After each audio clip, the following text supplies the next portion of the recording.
शाओजिंग भागते हुए तो आई थी पर अपने आप को कंट्रोल करते हुए यूटो के सामने आती है, मानो जैसे वो यूं ही वॉक पे निकली थी। यूटो घर ना जाके सीधे उसके पास चला आया था। वो उससे पूछता है क्या वो अभी भी उससे नाराज है। शाओजिंग भी उस दिन के लिए माफी मांगती है। यूटो कहता है उसने उसका गेम रिकॉर्ड चेक किया था, इन दिनों वो काफी अच्छी खेली, तो क्या उसे अभी भी उसकी गाइडेंस की जरूरत है।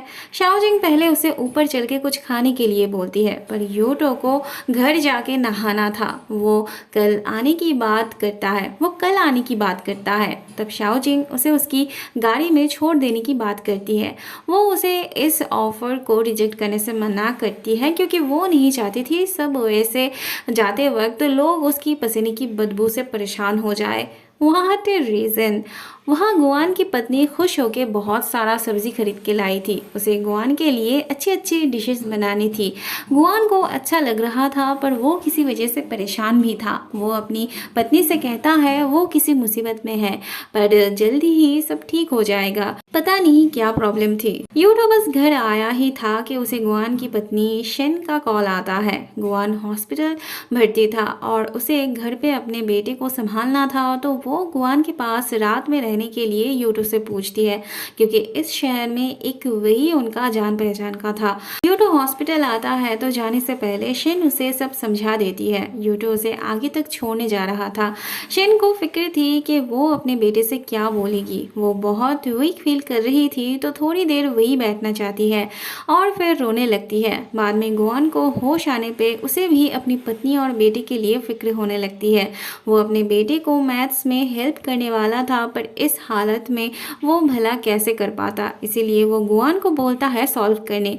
अगले दिन गुआन से मिलने जाने से पहले शिन अपना चेहरा ठीक कर लेती है। वो गुआन और यूटो के लिए खाना लेके आई थी। गुआन ने यूटो से कहा था शिन को ये समझाने के लिए कि उसके ठीक होने का चांस बहुत हाई है तो वो ज़्यादा चिंता ना करे। पर शिन तो उसके बीमारी के बारे में इंटरनेट पे सर्च किया था और डॉक्टर से भी बात की थी। वैसे ठीक होने का चांस हाई तो थी। वो गुआन से कॉन्फिडेंट रहने के लिए बोलती है। अगले सीन में हम देखते हैं यूटो शाओजिंग से मिलने आया होता है। शाओजिंग तो आज फुल फॉर्म में थी। उसके आते ही वो ऐसे बिहेव करती है जैसे बीच में कुछ हुआ ही ना हो। बाद में गेम खेलते वक्त यूटो शाओजिंग की तरफ देखने लगता है पर ज़्यादा टाइम देख नहीं पाता क्योंकि शाओजिंग बार बार उसकी तरफ देखते हुए बात कर रही थी। फिर यूटो उसका प्रोजेक्टर ठीक करने जाना चाहता है। शाओजिंग एक बात नोटिस कर रही थी कि काम से वापस लौटने के बाद यूटो अलग बिहेव कर रहा था। मतलब उसके बिना पूछते ही उसे एडवाइस दे रहा था, उसकी हर बात को मान रहा था। इवन वो जब ऐसे ही देखने के लिए उसके फ़ोन से खेलना चाहती है कुछ दिनों तक, वो इजीली राज़ी हो जाता है। शाओजिंग के फेस पे तब हैरानी नज़र आती है। वो जल्दी से आके फ़ोन ले जाती है। अब तो उसे यूटो का वी चैट भी चेक करना था और यूटो इसमें भी मना नहीं करता। वो राज़ी हो जाता है पर शाओजिंग देखती है उसने अभी भी उसके एक्स गर्लफ्रेंड का नंबर सेव करके रखा है, तो वो थोड़ा अपसेट हो जाती है। फिर थोड़ी देर बाद कुछ दिखाने के लिए वो यूटो के करीब जाती है और यूटो फिर से उसे देखने लगता है। उसके बाद वो गेम खेलने लग जाती है। थोड़ी देर बाद शाओजिंग की असिस्टेंट 3 बड़े बड़े पार्सल लेके आती है। उसमें शाओजिंग के कपड़े जूते थे। एक तो वो यूटो के सामने बहुत एम्बेरस्ड फील कर रही थी इतने सारे कपड़ों को लेके, ऊपर से उसकी असिस्टेंट कमरे में रहे बाकी और भी कपड़ों के बारे में बोलती है। शाओजिंग को इस बात की फिक्र थी कि कहीं यूटो उसे स्पॉइल्ड चाइल्ड ना समझे, पर यूटो कहता है अच्छा ही है। तब जाके उसे रिलीफ मिलती है। शाओजिंग उसे डिनर के लिए पूछती है तो यूटो आगे से उसके लिए डिनर लाने से मना करता है। ये सुन के शाओजिंग का मूड थोड़ा ऑफ हो जाता है पर ये तो एक दिन होना ही था क्योंकि कंपटीशन हो जाने तक ही यूटो यहाँ आने वाला था। अगले सीन में हम देखते हैं यूटो फिर से गुआन के पास आया था। आज शेन इधर उधर की बात करके गुआन का स्ट्रेस कम कर रही थी। उसके जाने के बाद गुआन काम लेके बैठता है। यूटो के मना करने पर भी वो नहीं सुनता। बाद में यूटो उसके हाथ से फ़ोन ले लेता है। यूटो को अब धीरे धीरे एहसास होने लगा था कि अपने काम को ही वो प्रायोरिटी देता आया है। अपने लिए भी उसके पास टाइम नहीं था। वो गहरे सोच में था कि तभी नर्स आके के उसे बुला ले जाती है। गुआन को उल्टी होने लगी थी। एक्चुअली गुआन को कैंसर हुआ था, पर क्योंकि शुरू में ही पकड़ा गया इसीलिए प्रॉब्लम की कोई बात नहीं थी। फिर भी चिंता तो होती ही है ना। आज ऑफिस के हेड और उनकी पत्नी भी आई होती है। वो दोनों शिन को दिलासा देते हैं। जाते वक्त यूटो उन्हें आगे तक छोड़ने जा रहा था। फिर वो हेड से कहता है उसे कुछ वक्त की छुट्टी चाहिए। पहले उसने बहुत सारी छुट्टी कैंसिल कर दी थी क्योंकि उसे पता नहीं था कि उसको वो छुट्टी कैसे यूज़ करनी है। अब उसे पता है कैसे यूज़ करना है। यूटो बैंक ज्वाइन करने वाला था, इसीलिए हेड कहते हैं उसे किसी की बातों से इन्फ्लुएंस होके या फिर दबाव में आके फिर से ज्वाइन करने की ज़रूरत नहीं है। उसे जो अच्छा लगे वो कर सकता है। पर यूटो खुद ही ज्वाइन करना चाहता था क्योंकि इसी में उसकी खुशी थी। अगले सीन में हम देखते हैं इनके बीच किसी एक टीम को सपोर्ट करने की बात चल रही होती है। फिर से शाओजिंग बेट लगाती है। इस बार रिक्वेस्ट मानने की शर्त होती है। गेम देखते देखते यूटो पता नहीं कब सो गया था। शाओजिंग उसे प्यार से देखने लगती है। वो उसकी फ़ोटो लेके एडिट करने जाती है, पर इस एंगल से फ़ोटो अच्छी नहीं आई थी, तो वो उसके सामने से फ़ोटो लेने की कोशिश करती है और हाथ फिसल के उस पर गिर जाती है। उसे लगा था यूटो जगह नहीं है, पर यूटो ऐसे बिहेव करता है जैसे कुछ हुआ ही ना हो।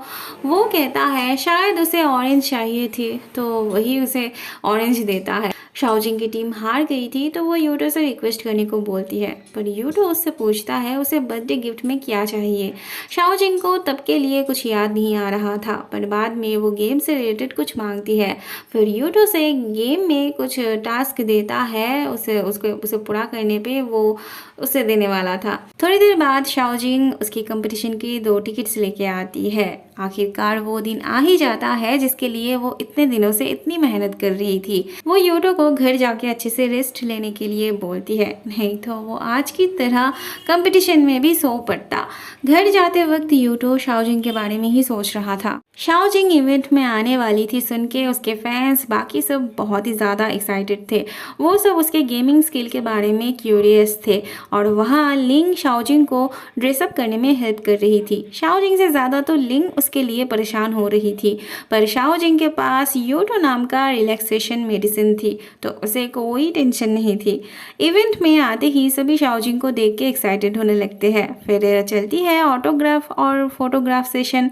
वहाँ स्टेज पे परफॉर्मर्स की इंट्रोडक्शन चल रही थी और यहाँ पे गेमिंग कंपनी के हेड से लिंग शाओजिंग के प्रैक्टिस के बारे में बात कर रही थी। शाओजिंग तो यूटो से बात करने में ही बिजी थी।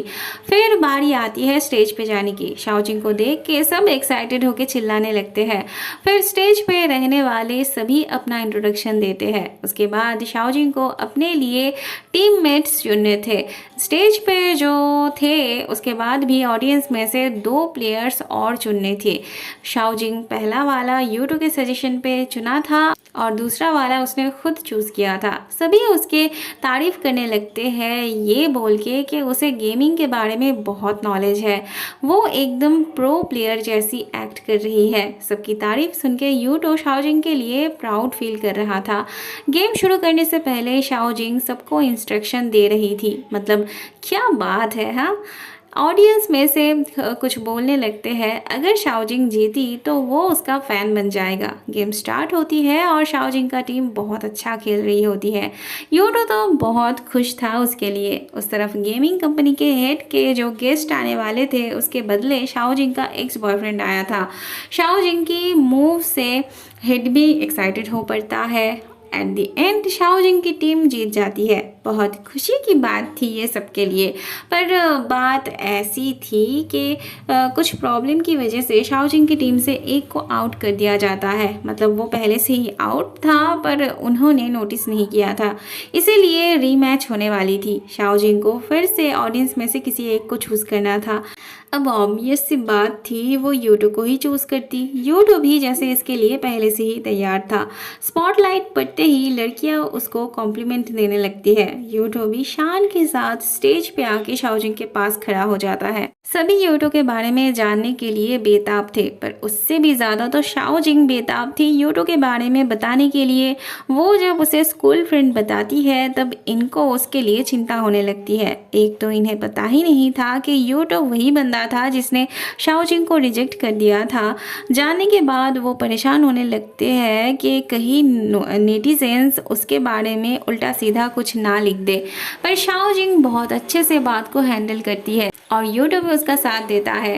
तब जाके इनकी चिंता दूर होती है। उसके बाद गेम स्टार्ट होती है और हारते हारते वो गेम जीत जाते हैं और ये तो होना ही था। शाओजिंग के जीतने से उसका एक्स बॉयफ्रेंड बहुत खुश था, पर जब वो शाओजिंग को यूटो के करीब देखता है तब उसे जलन होने लगती है। शाओजिंग के जीतने पे सभी खुश थे, पर यूटो बहुत परेशान लग रहा था।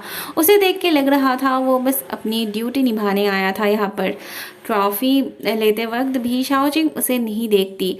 बाद में वो यहाँ आके योटो को देखती है। योटो अकेले ही जाना चाहता था, पर बाहर रिपोर्टर्स थे, इसीलिए वो योटो को अकेले जाने से मना करती है। योटो भी मना नहीं कर पाता।